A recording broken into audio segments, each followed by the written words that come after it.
2025년 1월 22일 오전 10시 평양노동당 중앙청사 5층 복도 한 남자가 걷고 있습니다.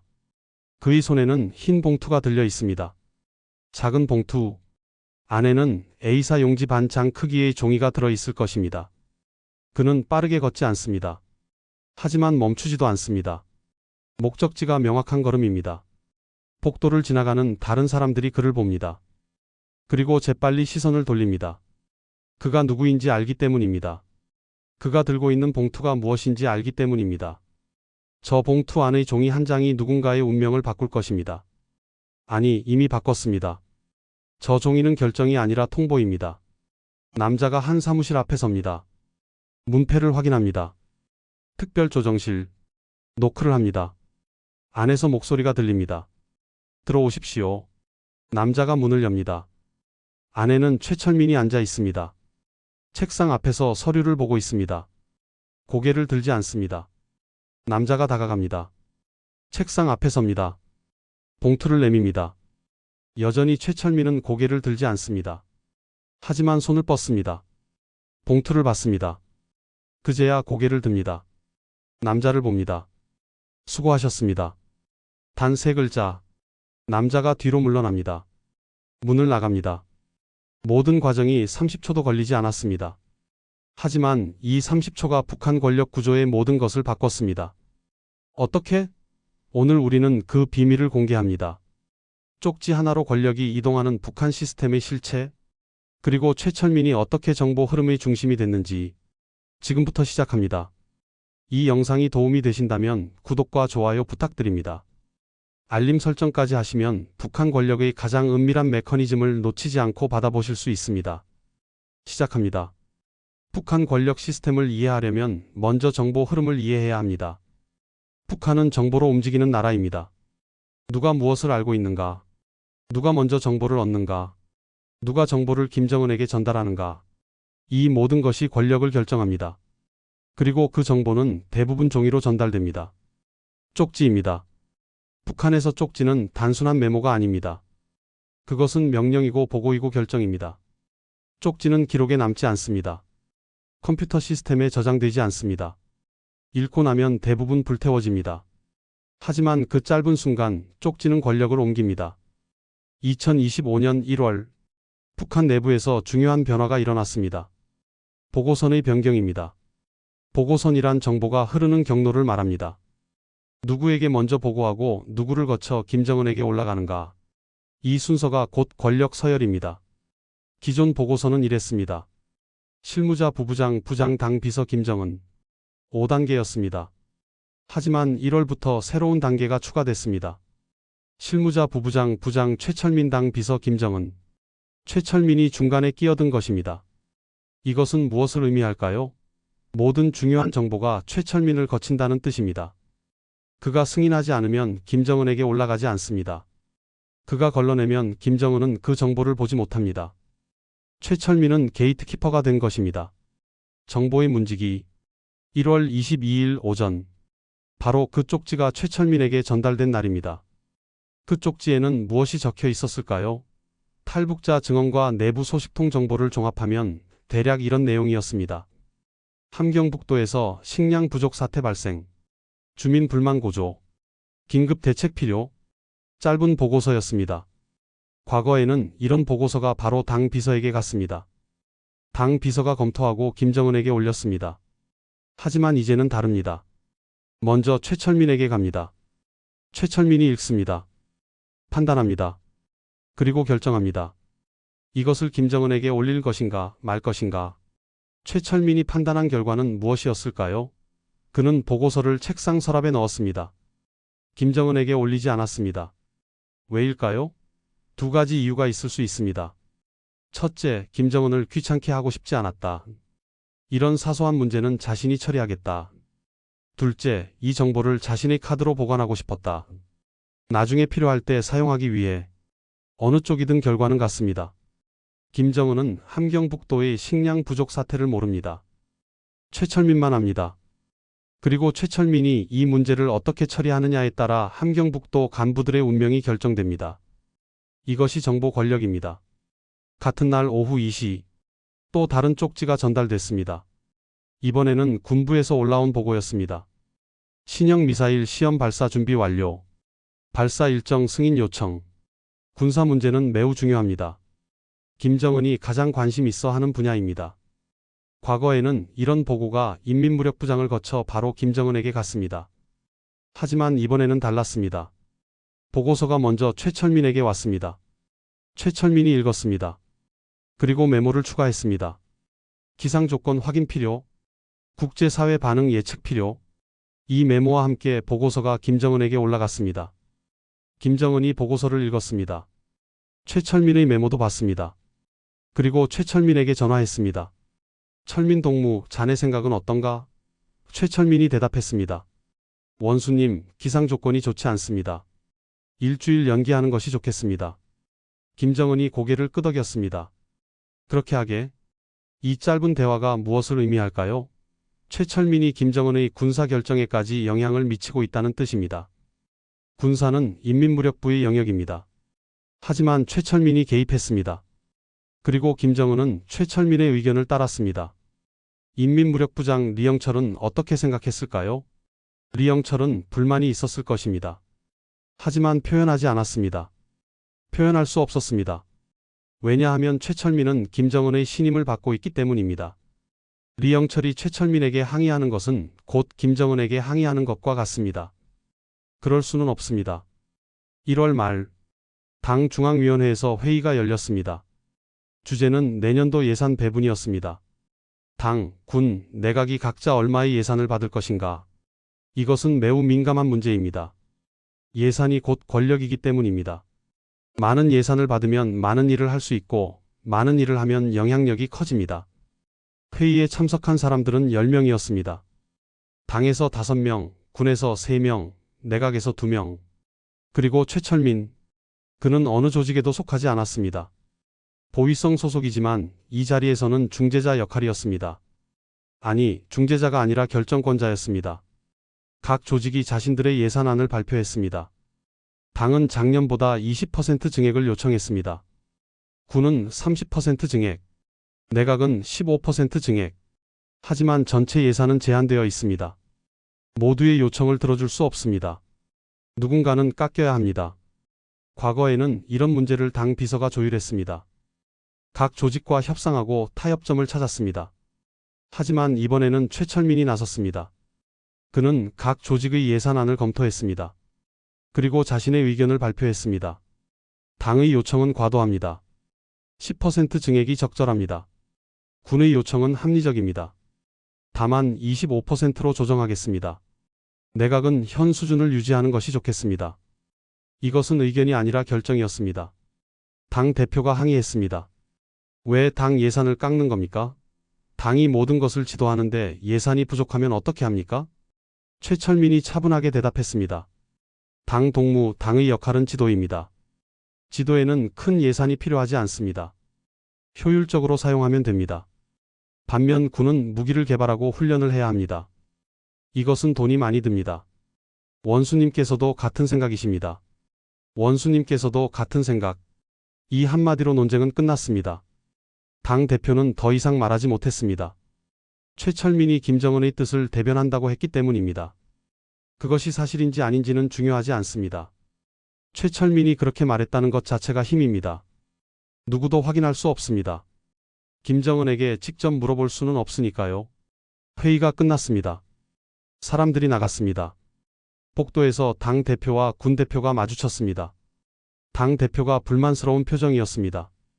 군 대표는 만족스러운 표정이었습니다. 군 대표가 말했습니다. 오늘 회의 결과가 좋았습니다. 당 대표가 쏘아붙였습니다. 리 동무에게는 좋았겠죠. 군 대표가 미소를 지었습니다. 최 동무의 판단이 합리적이었습니다. 당 동무도 인정해야 할 것입니다. 당 대표가 아무 말도 하지 않았습니다. 인정하고 싶지 않았지만 인정할 수밖에 없었습니다. 최철민이 이제 예산까지 통제하고 있다는 것을. 탈북자 정수민은 2025년 3월 탈북했습니다.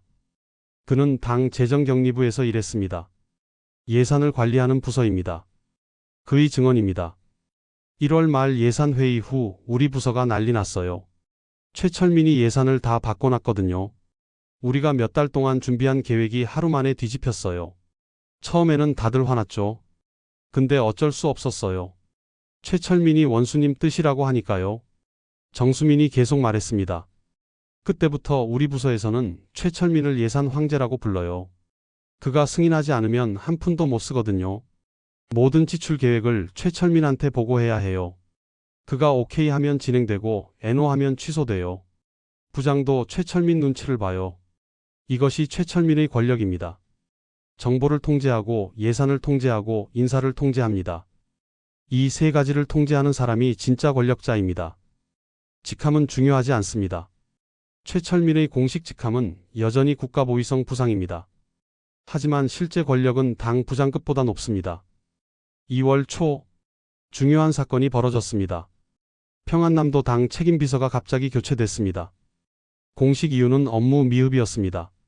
하지만 내부에서는 다른 이야기가 돌았습니다. 그가 최철민의 지시를 따르지 않았다는 것입니다. 사건의 전말은 이렇습니다. 1월 중순 최철민이 평안남도를 시찰했습니다. 공식 일정은 아니었습니다. 갑자기 나타났습니다. 당 책임비서는 당황했습니다. 준비할 시간이 없었기 때문입니다. 최철민은 여러 곳을 둘러봤습니다. 공장, 농장, 학교, 그리고 문제점들을 발견했습니다.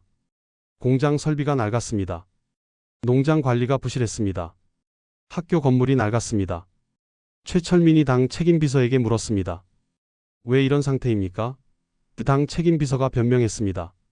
예산이 부족해서. 최철민이 차갑게 말했습니다. 예산 문제가 아닙니다. 관리 문제입니다. 시찰이 끝난 후 최철민은 평양으로 돌아갔습니다. 그리고 보고서를 작성했습니다. 김정은에게 직접 제출했습니다. 보고서에는 평안남도의 문제점들이 상세히 적혀 있었습니다.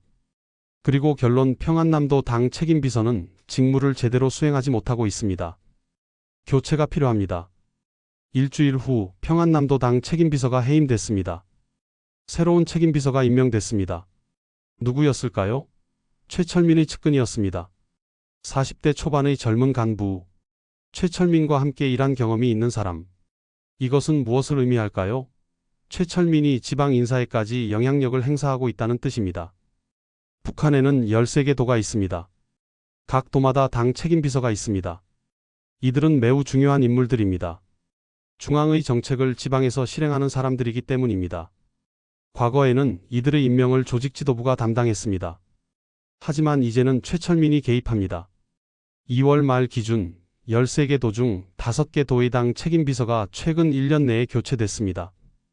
그리고 새로 임명된 5명 모두 40대입니다. 모두 최철민과 연결된 사람들입니다. 같은 대학 출신이거나 함께 일한 경험이 있거나 최철민이 직접 추천한 사람들입니다. 이것은 최철민이 자신의 네트워크를 구축하고 있다는 증거입니다. 중앙에서만 권력을 가지는 것이 아니라 지방에도 자신의 사람들을 배치하고 있습니다. 이것은 위험한 신호일 수 있습니다. 왜냐하면 독자적인 권력 기반을 만드는 것처럼 보이기 때문입니다. 박철수가 제거된 이유가 바로 이것이었습니다. 그가 독자적인 세력을 키웠기 때문입니다. 최철민도 같은 실수를 하고 있는 것일까요? 아니면 그는 더 영리할까요? 북한 전문가 이진수 박사의 분석입니다. 최철민은 박철수와 다릅니다. 박철수는 자신의 이름으로 세력을 키웠습니다. 하지만 최철민은 김정은의 이름으로 모든 것을 합니다. 이진수 박사가 계속 말했습니다. 최철민이 지방 간부를 교체할 때 원수님의 뜻이라고 말합니다. 예산을 배분할 때도 원수님의 방침이라고 합니다. 그는 자신의 권력을 드러내지 않습니다. 항상 김정은 뒤에 숨습니다. 이것이 그의 생존 전략입니다. 하지만 위험은 여전히 있습니다. 이진수 박사의 경고입니다. 문제는 최철민이 너무 많은 것을 통제한다는 것입니다. 정보, 예산, 인사. 이 세 가지를 한 사람이 장악하면 그는 사실상 2인자입니다. 김정은이 이것을 계속 허용할까요? 언젠가는 견제할 것입니다. 3월 중순 평양에서 대규모 당 대회가 열렸습니다. 전국의 고위 간부 500명이 모였습니다. 김정은이 연설했습니다. 연설 내용 중 주목할 부분이 있었습니다. 우리는 젊은 간부들을 대담하게 기용해야 합니다. 나이와 경력보다 능력과 충성이 중요합니다. 새로운 시대에는 새로운 인재가 필요합니다. 이 말은 누구를 겨냥한 것일까요? 60대 간부들에게 은퇴를 압박하는 것입니다. 그리고 40대 간부들을 더 많이 등용하겠다는 뜻입니다. 최철민이 바로 그 40대 간부의 대표입니다. 김정은의 연설은 최철민에 대한 지지 선언이었습니다. 당 대회가 끝난 후 새로운 인사 발표가 있었습니다. 정치국에 새로운 위원이 추가됐습니다. 최철민이었습니다. 그는 후보위원에서 정식 위원으로 승격됐습니다. 이것은 엄청난 승진입니다. 정치국 위원은 북한 최고 권력층입니다. 약 20명뿐입니다. 42세의 정치국 위원. 역대 최연소입니다. 과거 장성택이 정치국 위원이 됐을 때 48세였습니다. 최철민은 그보다 6년 빨랐습니다. 이것은 김정은이 최철민을 얼마나 신뢰하는지 보여줍니다. 정치국 회의는 매달 열립니다. 북한의 모든 중요한 결정이 이곳에서 내려집니다. 경제정책, 외교정책, 군사정책. 최철민이 이제 이 모든 결정에 참여합니다. 발언권을 가집니다. 투표권을 가집니다. 3월 말 첫 정치국 회의에 최철민이 참석했습니다. 그는 가장 젊은 위원이었습니다. 다른 위원들은 대부분 60대였습니다. 최철민만 40대였습니다. 회의가 시작됐습니다. 여러 안건이 논의됐습니다. 최철민은 처음에는 조용히 듣기만 했습니다. 하지만 중요한 순간이 왔습니다. 대남 정책을 논의할 때였습니다. 한 위원이 제안했습니다. 남조선과의 대화를 재개해야 합니다. 경제 협력이 필요합니다. 다른 위원들이 고개를 끄덕였습니다. 그런데 최철민이 손을 들었습니다. 저는 반대합니다. 회의실이 조용해졌습니다. 젊은 신참이 선배들의 의견에 반대한 것입니다. 최철민이 계속 말했습니다. 지금은 대화할 때가 아닙니다. 남조선은 우리의 핵 개발을 포기하라고 요구할 것입니다. 우리는 그럴 수 없습니다. 대화는 우리가 더 강해진 후에 해야 합니다. 김정은이 최철민을 봤습니다. 고개를 끄덕였습니다. 철민 동무의 말이 맞습니다. 우리는 아직 약합니다. 더 강해져야 합니다. 대화는 나중에 하겠습니다. 김정은이 최철민의 의견을 지지했습니다. 다른 위원들은 아무 말도 하지 못했습니다. 이 장면이 무엇을 의미할까요? 최철민이 이제 정책 결정에까지 영향을 미치고 있다는 뜻입니다. 그의 의견이 김정은의 결정을 좌우합니다. 그는 더 이상 단순한 보좌관이 아닙니다. 그는 정책 결정자입니다. 탈북자 한명진은 2025년 4월 탈북했습니다. 그는 통일전선부에서 일했습니다. 대남 정책을 담당하는 부서입니다. 그의 증언입니다. 3월 정치국 회의 후 우리 부서가 혼란에 빠졌어요. 우리는 몇 달 동안 남북 대화 재개를 준비했거든요. 근데 최철민이 한마디로 뒤집었어요. 우리가 한 일이 다 허사가 됐죠. 한명진이 계속 말했습니다. 그때부터 우리 부서는 최철민 눈치를 봐요. 새로운 정책을 준비할 때 먼저 최철민한테 비공식적으로 의견을 물어봐요. 그가 반대하면 아예 추진하지 않아요. 정치국에서 반대당하면 부서 평가가 나빠지거든요. 이것이 최철민의 영향력입니다. 그는 공식적으로 명령하지 않습니다. 하지만 모두가 그의 의견을 따릅니다. 왜냐하면 그의 의견이 곧 김정은의 의견이기 때문입니다. 최소한 사람들은 그렇게 믿습니다. 4월 초 최철민의 사무실이 확대됐습니다. 특별조정실이 한층 전체를 차지하게 됐습니다. 직원도 늘었습니다. 과거에는 최철민 혼자였습니다. 하지만 이제는 보좌관 5명, 비서 3명, 경호원 4명, 총 12명의 팀이 됐습니다. 이것은 무엇을 의미할까요? 최철민의 업무량이 늘어났다는 뜻입니다. 그만큼 그가 관여하는 영역이 넓어졌다는 뜻입니다. 이제 그는 혼자서 모든 것을 처리할 수 없습니다. 팀이 필요합니다. 특별조정실의 업무는 무엇일까요? 공식적으로는 당과 보위성의 협력 조율입니다. 하지만 실제로는 훨씬 광범위합니다. 정보 수집, 정책 검토, 인사관리, 예산 조정. 거의 모든 것이 이곳을 거칩니다. 특별조정실은 김정은 집무실 바로 옆층에 있습니다. 엘리베이터로 30초. 최철민은 하루에도 몇 번씩 김정은을 만납니다. 짧게는 5분, 길게는 1시간. 다른 고위 간부들은 김정은을 만나려면 며칠 전에 일정을 잡아야 합니다. 하지만 최철민은 언제든 들어갈 수 있습니다. 이 접근성이 최철민의 가장 큰 무기입니다. 다른 간부들이 보고서를 올려도 김정은이 바로 읽지 않을 수 있습니다. 하지만 최철민은 직접 설명할 수 있습니다. 김정은의 반응을 즉시 확인할 수 있습니다. 필요하면 추가 정보를 바로 제공할 수 있습니다. 북한 전문가 박민수 교수의 분석입니다. 최철민의 권력은 제도가 아니라 관계에서 나옵니다. 그는 김정은과의 개인적 신뢰 관계를 기반으로 합니다. 이것은 강점이면서 동시에 약점입니다. 김정은의 신뢰를 잃는 순간 모든 것을 잃습니다. 박민수 교수가 계속 말했습니다. 그래서 최철민은 항상 조심합니다. 너무 앞에 나서지 않습니다. 자신의 공을 자랑하지 않습니다. 모든 성과를 김정은의 지도 덕분이라고 합니다. 이것이 그가 살아남는 방법입니다. 하지만 질문은 남아 있습니다. 최철민은 언제까지 이 자리를 지킬 수 있을까요? 역사는 말합니다. 북한에서 영원한 2인자는 없다고. 김정일 시대에도 여러 명의 2인자가 있었습니다. 하지만 모두 사라졌습니다. 김정은 시대도 마찬가지입니다. 장성택, 박철수 모두 2인자였지만 제거됐습니다. 최철민은 다를까요? 시간이 말해줄 것입니다. 하지만 한 가지 확실한 것은 있습니다. 지금 이 순간 최철민은 북한에서 김정은 다음으로 강력한 인물입니다. 쪽지 하나로 권력을 움직이는 사람, 정보의 흐름을 통제하는 사람, 그가 바로 북한의 그림자 2인자입니다. 오늘 영상이 도움이 되셨다면 구독과 좋아요 부탁드립니다. 알림 설정까지 하시면 북한 권력의 미세한 변화를 놓치지 않고 받아보실 수 있습니다. 댓글로 여러분의 생각을 남겨주세요. 최철민은 얼마나 더 올라갈 수 있을까요?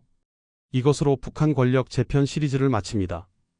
6편에 걸쳐 박철수의 몰락부터 최철민의 부상까지 모든 과정을 다뤘습니다. 이 시리즈가 북한 권력 구조를 이해하는 데 도움이 되셨기를 바랍니다. 끝까지 시청해 주셔서 감사합니다.